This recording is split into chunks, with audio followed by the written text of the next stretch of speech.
Hello, everyone. We welcome you to another episode of the Away Gooners podcast. This episode is going to be about the game week 25 that just finished on Sunday. We're going to be talking about our win against Burnley and also, as usual, talk about the other games that happened during the weekend. And Vijay is not here. He's going back to India for a short trip. So it's going to be me, Arun, hosting the show today. And with me today to do a review and talk to you guys. It's going to be Kashyap. Hello, Kashyap. Welcome to the show. Hi, bro. It's been quite a few days now, but yeah, feels great to be back. Thank you. Thank you very much for joining me today, Kashyap. So, yes, people, if you have been a regular listener of our channel and you've been watching the videos, um, thanks a lot for all the support. Do comment your suggestions and what you feel about our videos in the comment section below. And if you have already subscribed, to let your friends know about us. If you haven't subscribed yet, do listen to the video. You'll definitely like it, and if you like it, do press the subscribe button as well as the bell icon. So, with that out of the way, we will go directly into the game. So, Kashyap, Burnley 5-0. I guess that was sort of expected, right? Like us winning against Burnley. A lot of us were really bullish about the game and the result that we were expecting even before the game began. But I think the way in which we played, the total domination that we exhibited was I don't know if I was expecting that level of domination in the game. What were your thoughts on? Bro, when I first went into this game, I was confident that we would get a win, bro, first of all. And I also was confident that you would keep a clean sheet. But I never expected, we would win 5-0 or something like that. I was happy with 2-0 because our team is performing well. We've gone to West Ham and given them 6-0 ass kicking. So I thought, fine, Burnley should not be a tough game. But, Vincent Company, his football is pretty unpredictable, bro. So, he's also another exponent of the Hokio de position. So, which is basically positional play. And he would also try to hit us on the counter whenever possible. So, yeah, I thought it would be a tricky game. Not a tricky game, rather. I thought it would be a tough one, but I thought we'll be able to crack it. And but I was not expecting 5-0, and I'm happy with the result overall. 11 goals in 2 games without conceding any is a fantastic feat, and I'm Yeah, happy with the way things are progressing right now. definitely. Yeah, the fact that the new year began and we have scored like 21 goals while conceding 2 goals is not something that any of us expected. What do you see are the reasons why like we seem to be dominating so much in games? Of course, the quality of the opposition did have a role to play in it. Like West Ham are in doldrums and Burnley are where they are in the table for a reason, right? But even during the other games, we have exhibited levels of control that are way higher than what they were during the end of the last year. Like we found ourselves struggling during these games, like in December. But then once we came back from the trip from Dubai, like it's been a completely different scenario. What do you think are the reasons, like in your opinion, that we are doing like playing this way? Bro, like you always used to say, no, probably they had tea in which camel milk was used. That is the main reason why, these guys are so energized. And I shit you not, camel milk has it has somewhere around 12 to 15 percentage fat, bro. Mm, And, that fat is very good. I mean, camel milk aside.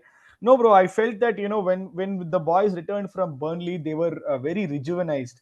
That is the exact word I should say, mm, mm, because uh, when they before the trip to the UAE, when at the end of December we were losing 2-0 to West Ham, and then losing 2-1 to Fulham, and Liverpool thrashing us in the FA Cup.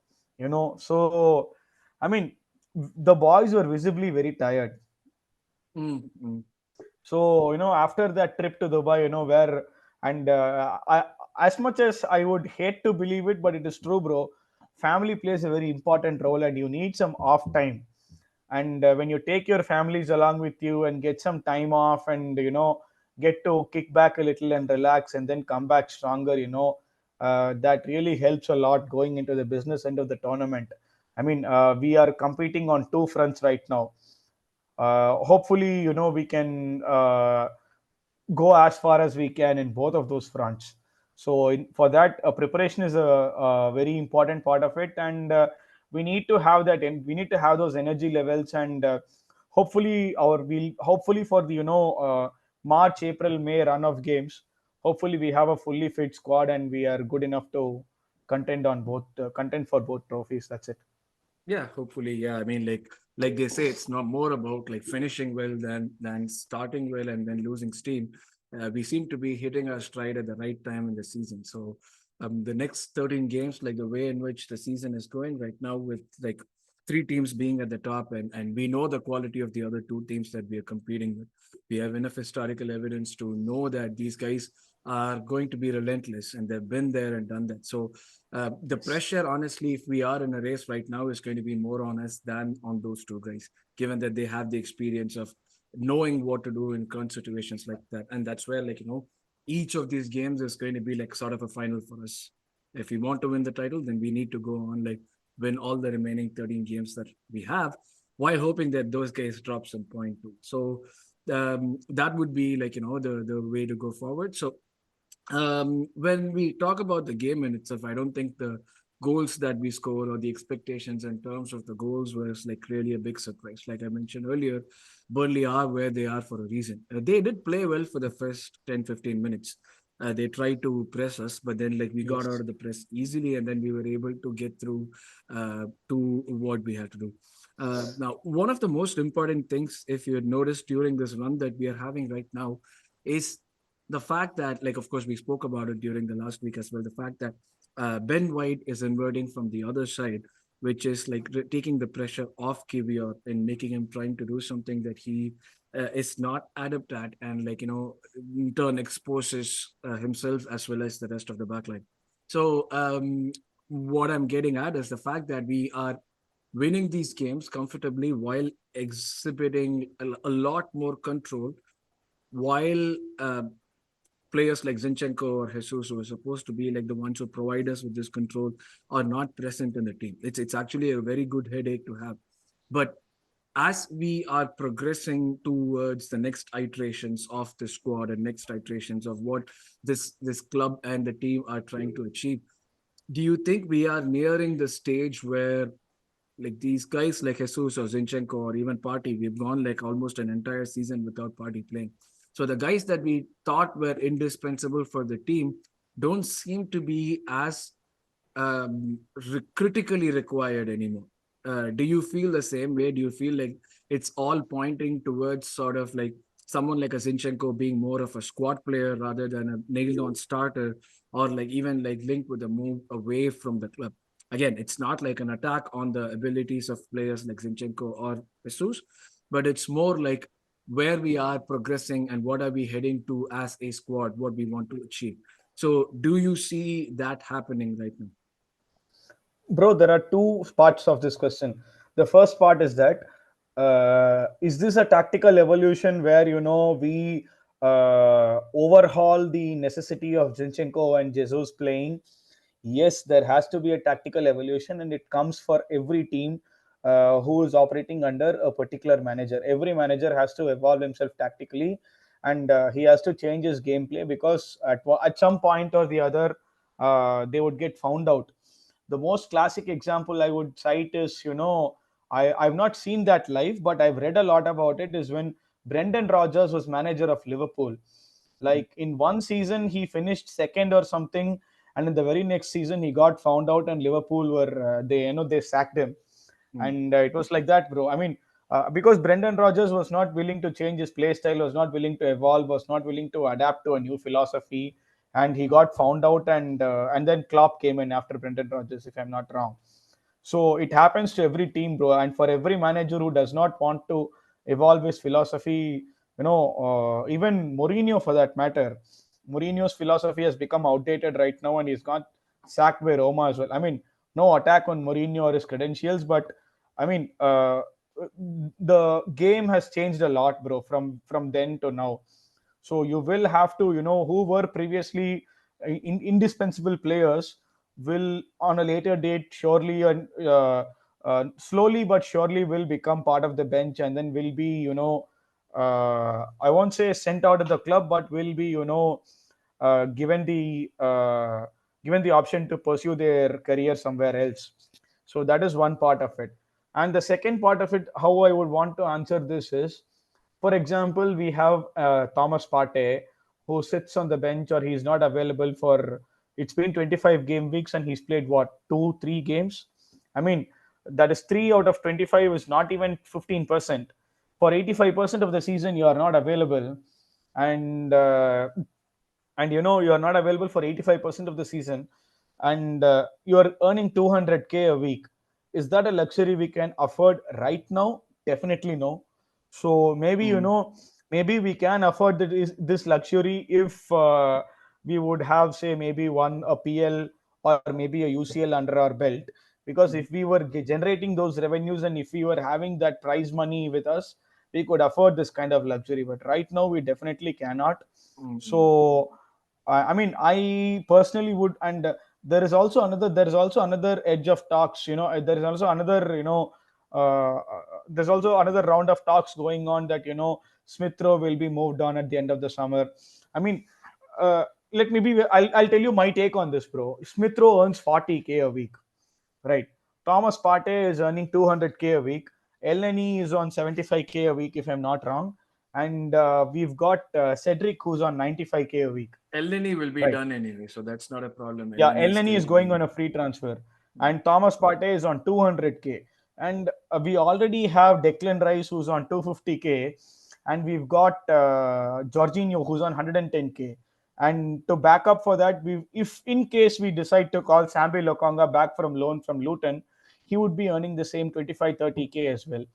So I don't see a point in moving ESR, who is earning just 40K a month, 40K a week, right? But if we move out Partey, who's like two, we are saving 200K per week on wages. So I mean, again, I am really, really grateful for what Partey has done to this club. He is definitely a world class player, bro. He has shown that at Atletico Madrid. He has shown that at Arsenal, because he has had those decisive moments where he makes those kind of critical passes and that leads to a huge result. The best example is the Manchester City at home game, mm, where mm, mm. he hit a long ball straight to Tomiyasu to Havertz, But and Havertz to it's Martinelli. not just about the availability, right? It's also about the ability of the player. Like if of course they call it the shiny new toy syndrome, but then like if we are able to get a player who we are reaching a stage where if we want to compete, we need level races, right? So if we are Yes. getting level races at this point, then like having someone like ESR who's going to occupy a spot in the squad, I feel it will not be justified on him or the club. As much as I want the guy to stay, there are only so many midfield spots available. And with the way in which we are playing, it does seem like, Havertz is going to be a definite starter in most of the games where like we need to have like a tall guy heading the balls down for the second balls. So given that and the number of spots that we have, I don't know if like one of ESR or Fabio will be leaving is how I see it. It's just about like being the level raiser in the team. As much as we have the love for these players, and as much as ESR is someone who's from the academy and we have the love for him, if we are going to be looking at it as a club as a whole, I think at that point there are going to be instances where we have to be ruthless and take difficult decisions. That's what professional sport is all about, right? Yes, bro. I would like to add one more point here. Like you told me, right? ESR and Fabio, they are completely different profiles, bro. Like Mm-hmm. Fabio is basically, from what I have observed, Fabio is basically a final ball specialist. You put him like he's not a first phase midfielder. Who Odegaard is a first phase midfielder who wins the ball, who takes the ball from the defensive third and progresses it to the second third, right? I mean, to the middle third. But Fabio Vieira is that guy who is a second phase midfielder who wins the ball. I mean, who takes the ball from the defensive third and puts the ball in the final third for to create a chance or create a try to get an assist, or however you see, however you deem fit. Mm-hmm. Fabio Vieira is this final ball specialist. The other way around, ESR is a ball carrier. He is capable of running with the ball, running at defenses. So I feel that we should have a versatility in the midfield itself, so that we stay or we remain unpredictable for a longer period of time, rather than we rely on one particular person. Like for example, I mean, no offense, it has been working so well for them for so many years, but as far as I see it, I saw the Manchester City versus Chelsea game, and other than Kevin De Bruyne, they didn't have any other creative outlets in that game. I mean, in that game, and it's been the story for quite some time now. They had Kevin De Bruyne. Prior to that, they had David Silva.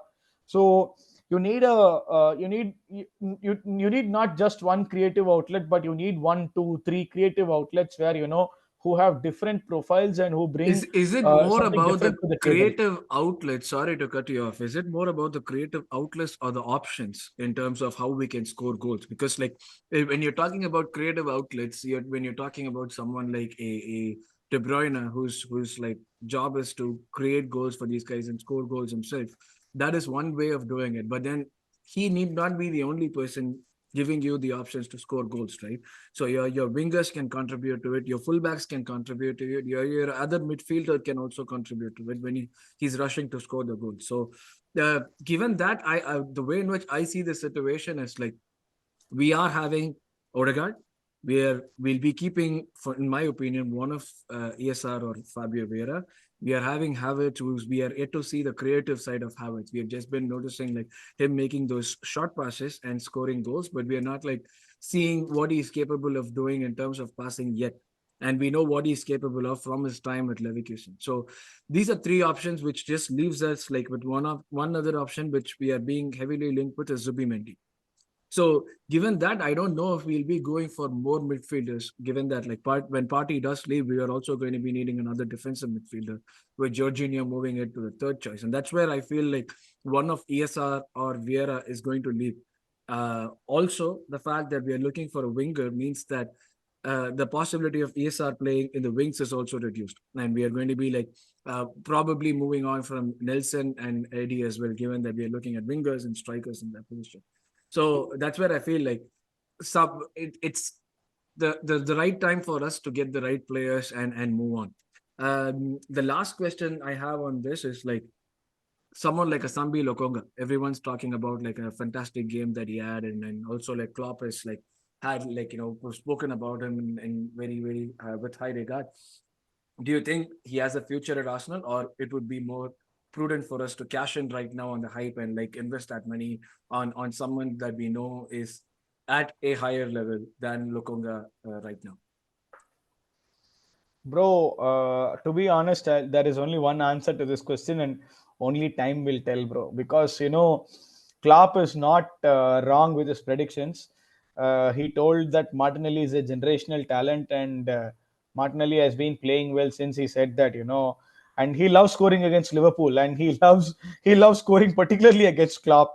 So Klopp has been haunted by Martinelli a lot, and I mean Klopp. I mean, bro, I'll tell you one thing about Klopp, right? What I observed, he is an admirer of those guys who perform against his teams, and Mm, that I have observed of late. He has even he the I also believe that that is the reason why Klopp brought in Darwin Nunez, because Darwin Nunez was impressive against Liverpool in the mm, mm, Champions League or something when he played for Benfica, if I'm not wrong. So he loves players who play well against his teams, mm, and he mm, likes to bring them to his setup and groom them in a way, and that is how he looks at things, right? So I mean, there is what I would say is, if Klopp rates Sambi Lokonga highly, please buy him. But again, he's not mm. staying. He's not staying. He's not staying. So I don't know. But again, I mean, bro, if I mean, there are two ways to it. Like if you think that this guy will fetch a good value, just cash in on him. If you Yep. think that this guy is not ready for that level yet, he won't fetch in great value, maybe we can loan him out to another club, or even play him at Arsenal for another season on the bench, or try to integrate him to the first team. If still that Mhm. doesn't work, then yeah, we can say we have no choice but to sell him for peanuts. But again, we still have another 13 games to go. And even this person, Rob Edwards, who is the manager of Luton, he has also spoken highly of Sambi Lokonga. So Mm-mm. let us see, bro. Like till the end of the season, we'll be having a decisive. We'll be having a decisive number of statistics and figures to determine how good he has been or how bad he has been. So based on that, we have to make a decision whether to cash in or whether to just bring him to the first team. It's going to be a very interesting summer for us in Mm-mm. 2024, bro, because Absolutely. we might have a lot of incomings, lot of outgoings, and bro, like see, uh, if we win a trophy this season, hopefully we do. If Mm. we win either trophy this season, the amount of what do you call I wouldn't call it chaos, but the amount of hubbub there will be in Arsenal as a football club will be much higher, because there is a lot of change expected. Vinay Venkatesham is leaving as CEO, Richard Garlick is taking his place, and there is someone from there is some doctor who is also joining us in the medical team. Right. I forgot his name, bro. I forgot his name.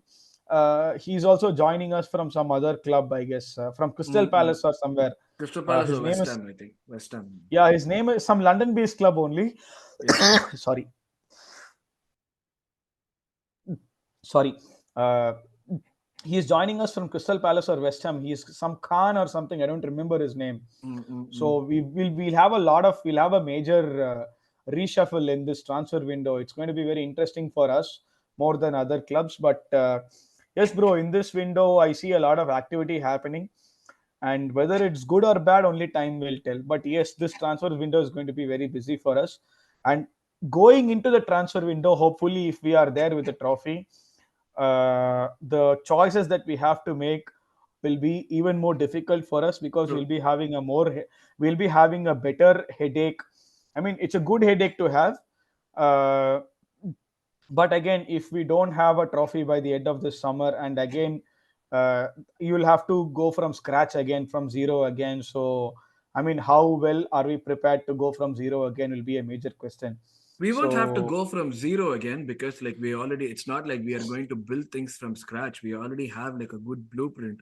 It's only about finding the right players from now on, and like making sure that we do not have guys that are not going to be available for when we need them the most, or are going to be the ones that we can call upon to sort of like win games for us when we are desperate, sort of. So that would be the next iteration, and hopefully everything should be good, because we also saw the drop in quality the moment Saka was taken off and Nelson came in, and when Eddie yes, came bro. in, the drop in quality was very visible, and that's one of the reasons why probably Arteta was very reluctant to take Saka out, even if we were leading like 3-0 by the 60th minute.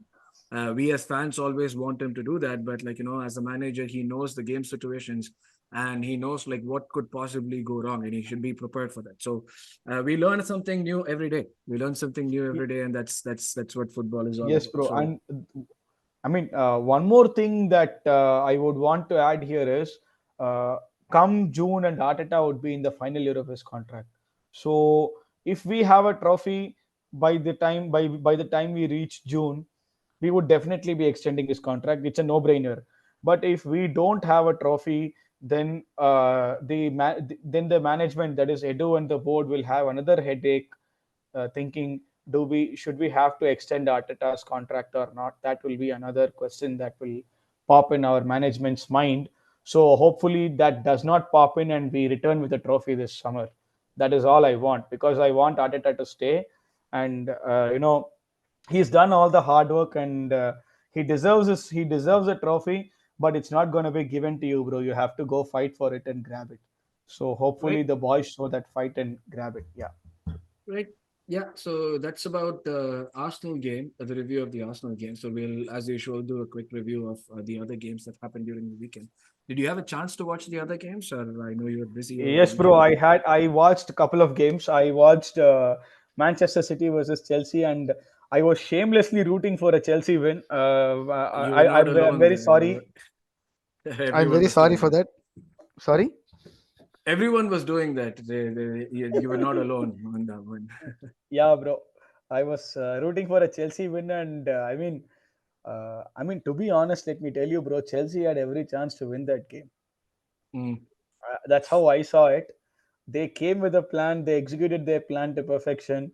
I mean, 99 times out of 100, that shot goes out for a corner. Rodri just got lucky. I would just say that he got lucky. Yeah, yeah, That shot deflected off the thigh and went into the goal. Normally, it goes out for a corner, bro. But that guy just got lucky that day, and I mean, it's a 1-1 draw at the end. I'm happy City dropped points, so I mean, yeah. it's And a I win for also me. felt that like Chelsea sort of gave up a little too early, given the experience that they have in Yeah. the squad. Like you're asking these youngsters to go and defend a 1-0 lead for almost like half an hour, and that's where I felt that they sort of like showed to City that like they're taking the foot off the pedal, and of course the only way that they were going to be able to score goals. Chelsea, I mean, was through counter attacks, and they had Yes. that template. They were doing it really well. Whatever you might say about like them having to play in the finals in a day or two against Liverpool, the fact that you could have gotten those points against like City is sort of something that uh, again what made me think maybe like they threw the towel in like a little earlier than anticipated, and Yes, that's bro, absolutely. They did throw in the towel at the 70th minute itself because uh, you're having a 1-0 lead and you're subbing off Raheem Sterling, you're subbing off uh, Palmer. that guy Jackson. I mean, Jackson was pretty piss poor in that game, anyways. Let's not talk about him, but I mean, you're subbing off someone like Raheem Sterling who has got the pace and who is capable of running and playing for 90 minutes. You're Mm-hmm. subbing him off, and you're bringing in defensive substitutions, and you're also subbing off Cole Palmer. I mean, it didn't make sense to me. And Mauricio Pochettino, having managed Spurs and taking them to a Champions League final, and having managed a plethora of big clubs previously, he should have done better, bro. Because he also has the experience. He's been managing clubs for almost 10 years now, if I'm not wrong. 10, 12 years now, right? Mm-mm-mm. So he should have definitely done better. Bringing on, I mean, should have made some attacking substitutions, or, try to keep the pressure on. Like, if you're trying to defend low, and that was the deepest of low blocks I've seen from a Chelsea game, bro. Like, literally, those guys are defending their 6 yard box. Like, literally, Mm-mm-mm. those guys were defending their 6 yard box, and that's not how you play against City. Like, on that day, Haaland was not clinical. He didn't Yeah. score a lot. He didn't score. But on any other day, you get your ass whooped if you play like that against Man City. And I mean, not everyone is Man United. Sit back and counter attack. No, Yeah, not yeah, yeah. everyone can do that. Yeah, you So need to have like yeah, that's true. Moving on, the next game I played was again. We'll talk about the other so-called title rival that we have. Liverpool against Brentford. I mean, like I wasn't expecting any favors from Brentford anyway. And Liverpool are at that stage where like no matter who plays, how they play, who gets injured or whatever, they are winning games. So for me, like still they are going to be like the most favorites for winning the league this season. Did you see anything there? Like, sorry for Liverpool, though they lost players due to injuries. You yes. don't want to wish injuries on anyone. Did anything No, from bro, this I game have an surprise you at exception all? here. I have one exception here. I Yeah. wish an injury for Bruno Guimaraes, bro. Please. No, I mean, like it'll even out at some point in time. I know we don't have to wish anything on anybody. It'll even out at Yeah. some point in time. But Karma yeah, is a coming bitch, back to bro. the Liverpool game, did you watch that game, or did you have, or it was just me? Yes, bro, I did watch that game, and that was another. It's just another Liverpool's day in the office. Like, 4-1, Mm-mm-mm. and they are a transition based side, bro. So that's how they play. That's how they score goals, and that's how they win games. And I mean, there is a lot of talk about Liverpool not having a defensive midfielder, and Klopp getting a Mm. lot of flack for the fact that he's operating without a defensive midfielder, and that this style of play would catch up to him and teams would thrash him left, right, and center. Come on, I have not seen it happening in 25 game weeks. How am I going to see Mm-hmm. that happen in another 13 game weeks? And where the fixtures for Liverpool are comparatively easier than the other two title rivals that they have. Like the only tough fixture that Liverpool have are Manchester City at home, which Mm-hmm. since they are playing at Anfield, I think they might really well and truly try to get a result against Man City. And because all their tough fixtures are over, bro. They have played. I mean, I think the only other tough fixture that they have is maybe United at Old Trafford, if I'm not wrong. Yeah, yeah. Yeah, they have United at Old Trafford, Yeah, the and they lost to. easiest run into, yeah, absolutely. I mean, in the business end of the tournament, they have the easier fixtures. Yeah. So until and unless Liverpool shoot themselves in their own foot and drop points, I don't see them losing the league, bro. And they are Yep. still the favorites according to me as well. But I would love for them to drop points. Anything that benefits Arsenal, I would love to see that happen, bro.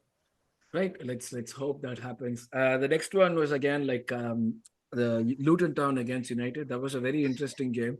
I found both the teams played well, and Luton Town in particular, where they are a very difficult to be team to beat at home. But I think like it was one of those days where like both the teams scored early, and then after that, as much as they tried, neither team could actually score another goal. But it worked out in United's favor in the sense that like they were able to get that win, and they need that win. Like Luton is a difficult place to go to, and if they want to get into the top four, given now that like the fifth finishing team being in the Champions League is not a certainty, they need to do everything in their power to try and get into the top four. So I feel that Yes, bro. that was a good win for them, and I was like particularly impressed with Hoyland in that game. He was very good in that game, so that's like good for them. The other fun part was Tottenham against Wolves. Tottenham lost against Wolves Tottenham at get home. battered. Tottenham get battered even at home. Yeah, so that was really good for me to see because like it was the sort of thing that Brighton should have done last weekend, and they were Yeah, yeah. Tottenham were actually lucky to get away with the 3 points in the last game. Again, like it more than luck, they were aware and they kept their eyes open for opportunities and they made maximum use of it. So that was again a really good win for Wolves. They are having a really good surge, which is nice to see. And the thing is, this is not even the difficult part for Tottenham because they have like a string of games to play where they'll be facing like a lot of good teams. I think they'll be facing us, they'll be facing United, I think they'll be They're facing facing Man City. no, not United. Sorry, I think they'll be facing City and they'll be facing Liverpool as well and Villa. So uh, their possession in the top 4 or 5 is not certain. Like for all the Ange Ball talk, it's not really certain at this point, and I wouldn't be surprised if they do drop out, given the surge that United are having right now. Bro, I just wanted to add one more thing here. Since it is Spurs and since it's Harry Kane, I mean, you can take Harry Kane out of Spurs, but you can't take the Spurs out of Harry Kane, bro, because Bayern are 5 points behind in the Bundesliga. True. Leverkusen are 5 points clear, and I mean, These I'm enjoying it. these are the perils of staying at Tottenham for too long. Like you carry the curse with you, so it's like not Exactly. something that you can leave behind or wash off from yourself in a day or two. Then the next game, if we are going to be talking about it, it would be like the Newcastle Bournemouth game. Newcastle played at home. It Yeah, was bro. a 2-2 draw. I think Newcastle were Bro, expected to win this game, but they struggled. Bournemouth played very well, bro. Like Yeah. I'll tell you one thing, both managers. The current manager of Bournemouth as well as the past manager of Bournemouth, Gary O'Neill. I mean, Bournemouth are actually good under both these managers, and both these managers, Iraola as well as Gary O'Neill, both of them are seriously underrated.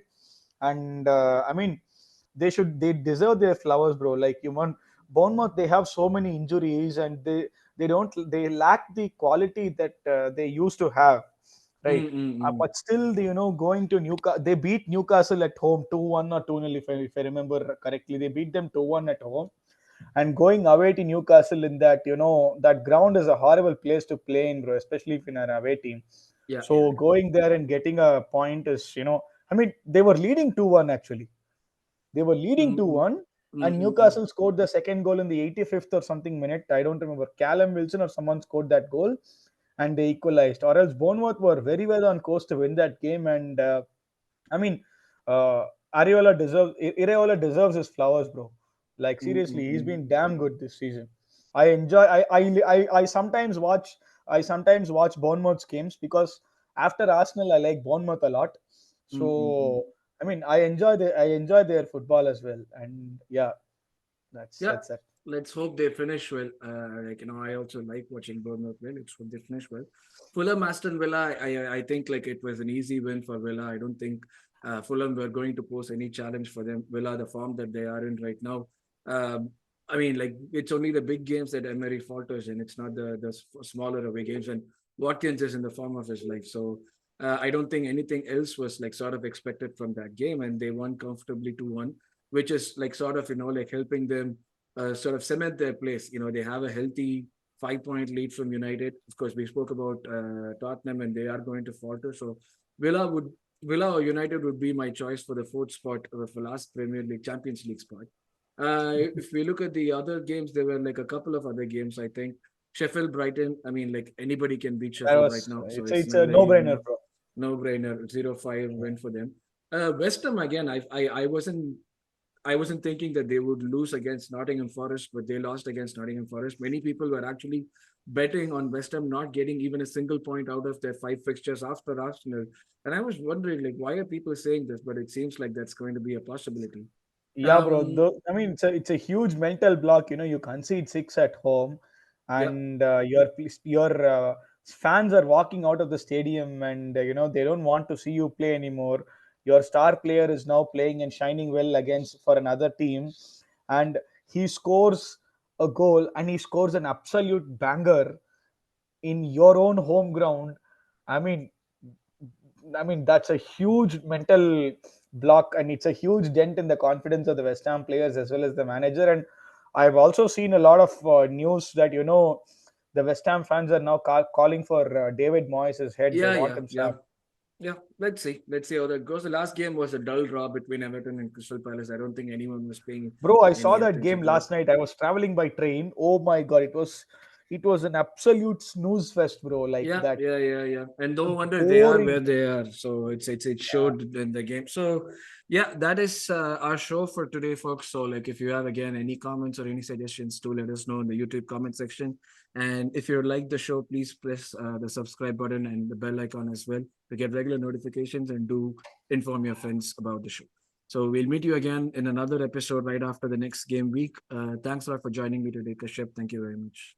Thank you so much, bro. Have a great day. Come on, you Gunners. Thank you.